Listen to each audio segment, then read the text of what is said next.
ভারতের পশ্চিমবঙ্গে কলকাতা দমদম বিমানবন্দরের রানওয়ে লাগোয়া ঐতিহাসিক গৌরীপুর জামে মসজিদে নামাজ বন্ধ করাকে কেন্দ্র করে চরম উত্তেজনা ছড়িয়েছে। শুক্রবার মসজিদটিতে জুম্মার নামাজ আদায়ের জন্য মুসলিম ধর্মাবলম্বীদের পথে নামার ডাক দিয়েছিলেন রাজ্যের সাবেক মন্ত্রী সিদ্দিকুল্লাহ চৌধুরী। তবে পুলিশি বাধায় নামাজ পড়তে পারেননি মুসল্লিরা। পুরো এলাকায় জারি করা হয় ১৬৩ ধারা, যা পূর্বে ১৪৪ ধারা নামে পরিচিত ছিল। Tafsir Fizar report. Lily whipped shea mystic glowing body wash, secret to ultimate glow.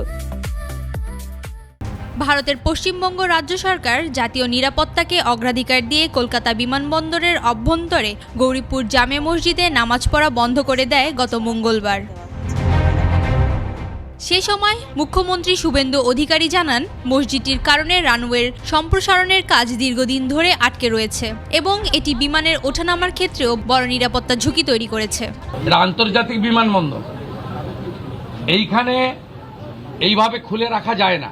আমরা তো ধর্ম পালনে কাউকে বাধা দিইনি।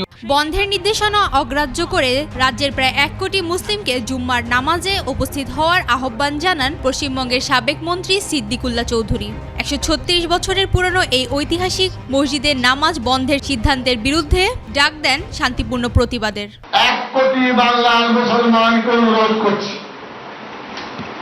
যদি মসজিদ জোর করে ভাঙে, বাংলার ৪ কোটি মুসলমান প্রতিবাদ করবে। মূলত এই প্রতিবাদে জমায়েত ঠেকাতে শুক্রবার সকাল থেকে নিরাপত্তার চাদরে মুড়ে ফেলা হয় বিমানবন্দর সংলগ্ন এলাকা। মোতায়েন করা হয় পুলিশ ও কেন্দ্রীয় বাহিনী। মাইকিং করে জানানো হয়, এলাকায় ১৬৩ ধারা জারি থাকায় ৪ জনের বেশি জড়ো হওয়া সম্পূর্ণ নিষেধ।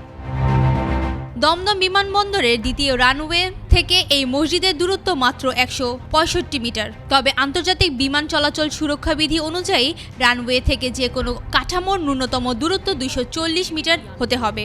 এছাড়া পশ্চিমবঙ্গ সরকার জানায়, বিমানবন্দরের ভেতরে নামাজ পড়তে আসা ব্যক্তিদের কাছে কোনো বৈধ পাস থাকে না, যা অত্যন্ত ঝুঁকিপূর্ণ।